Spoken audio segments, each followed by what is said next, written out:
Hello, welcome back. I have another Star Wars audiobook review to do today. I recently finished listening to The Queen's Shadow. I don't have a physical copy because it was an electronic audiobook from the library, but it was super fun. This particular book takes place between The Phantom Menace and Attack of the Clones, and it's Padme switching from being queen to becoming senator.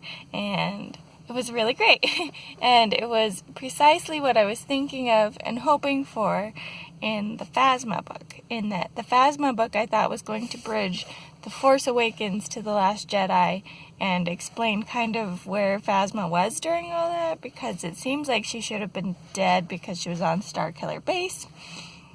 And so I was like, oh, this will tell us that little story in between and it'll bridge things.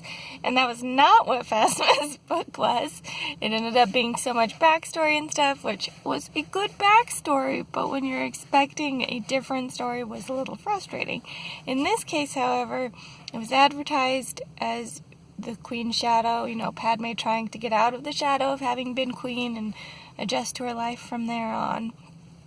And we got that, because we went from where she was in The Phantom Menace, maybe a little after, and then we went up to about where it would have been in Attack of the Clones, because she was doing all her senator things, and so it was really great. I really enjoyed it. I had a lot of fun with the concept, and I liked seeing her have to kind of change gears, and I thought it was fun that she kept her handmaidens throughout it all. They still pulled some of the decoy maneuvers where her handmaids would pretend to be her as a senator, and then she would be one of the handmaids, and it was fun seeing kind of that personality to her and kind of the hijinks they would get up to that way.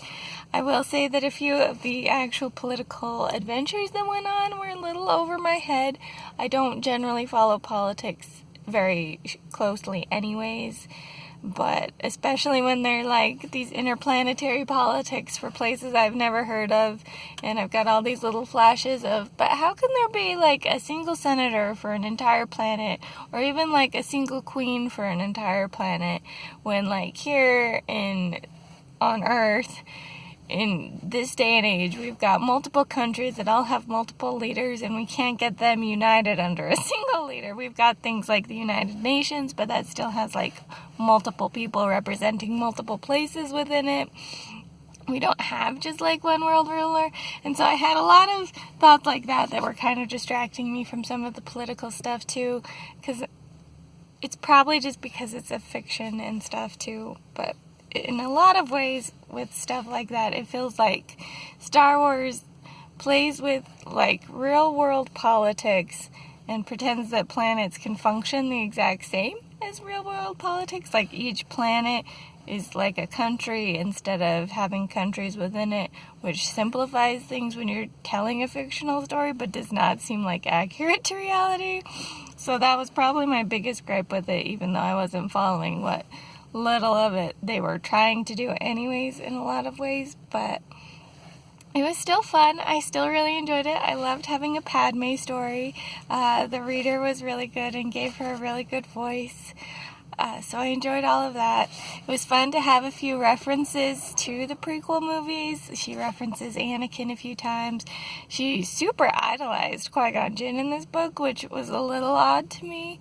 I mean, Qui-Gon did die for the cause and stuff, and she references that a few times, but even, the way she talks about his attitude towards her and stuff, maybe it's just been too long since I've watched the prequels, but I was she really idolizes Qui-Gon. And, I mean, I love Liam Neeson as Qui-Gon as much as the next person, but I didn't think he was quite that good of a character. And at the same time, she keeps referencing Qui-Gon, and even has a few references to Anakin, but there's no references to Obi-Wan Kenobi, who was definitely there for all those events too, and definitely helped with all those things too, arguably more than Anakin ever could have. And so there were a few little things that were this is odd, but okay. And I mean, I didn't actually look at when this book was published, but maybe this one was published concurrent to the prequels coming out, and so she didn't have the whole plot of things, maybe, and that's why there were a few little things like that, and they didn't have, like, announce that Obi-Wan was going to be in it when she was writing this or something. I don't know. I just thought it was weird that he was not referenced at all. Speaking of other character references as well, we get a reference to Palpatine, obviously, because he's like the Chancellor at this point, or going to become the Chancellor. I'm pretty sure he is the Chancellor. Anyways, we get references to him, and I was very confused in some ways because it said that Palpatine was from Naboo, which is definitely not any impression I ever got from any of the movies.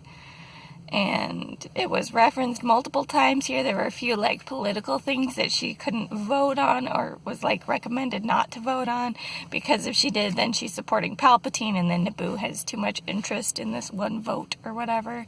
And I was just like, but when was it established that he's from Naboo? Was this book just trying to establish that? Is that okay? Do I like that apparently in canon he's from Naboo? It's not what I was expecting at all. But I mean, in our own political bodies, we have things like that too. Like the President of the United States was born in a certain state, and so technically that state's getting more representation by him being president or whatever. But yeah, it was just interesting, and I was like, that's a choice that I don't think I would have made if I'd been writing the story. I liked Palpatine better as, like, separated, and who knows what planet he comes from, but not, like, a planet any of the main characters come from. But it was still a lot of fun. Like I said, I did really enjoy this book. I thought it was kind of fun that we had, like, a handmaiden subplot where one of her handmaids is falling, like, in love with a guard and stuff. So you still kind of get some little tastes of romance and stuff, which, I mean, obviously it's not going to be like, oh, that boy from Tatooine who was, like, 10 when I knew him. I'm so in love with him already. I was glad we didn't go, like, that route. But it was fun to have some degree of romance, and it was like a nice little subplot, so I enjoyed that.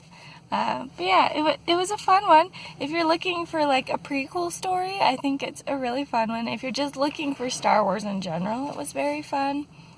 As I've said on other reviews, I really love Star Wars audiobooks because they have all the fun sound effects. You get like little droid sounds. Sometimes if they're like opening and closing doors, they make sound effects for that.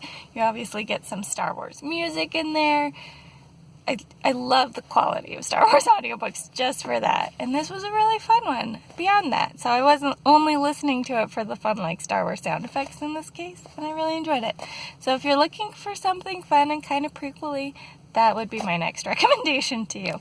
As for Star Wars books going forward, I might dip into The Queen's Peril as my next one, which is technically a prequel to The Queen's Shadow, but A, I found out about it after I'd already started The Queen's Shadow, and B, it was only published like this year or last year, so even though it's a prequel, it was written much later, so that's fine by me.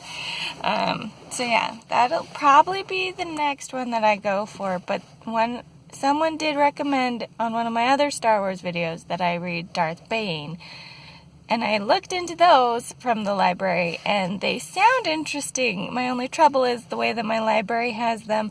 I have no idea what order I'm supposed to read them in, so I need to, like, look up a series list, or if someone can comment down below what the series list is for Darth Bane.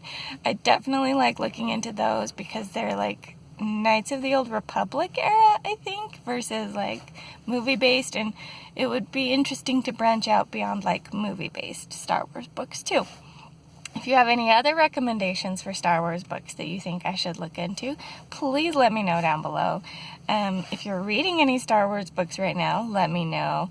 If you've read The Queen's Shadow and have any thoughts you want to share, feel free to share them down below. I'd love to hear your thoughts. But yeah, I think that's all I've got for now. This is the Umlaut Harper signing out.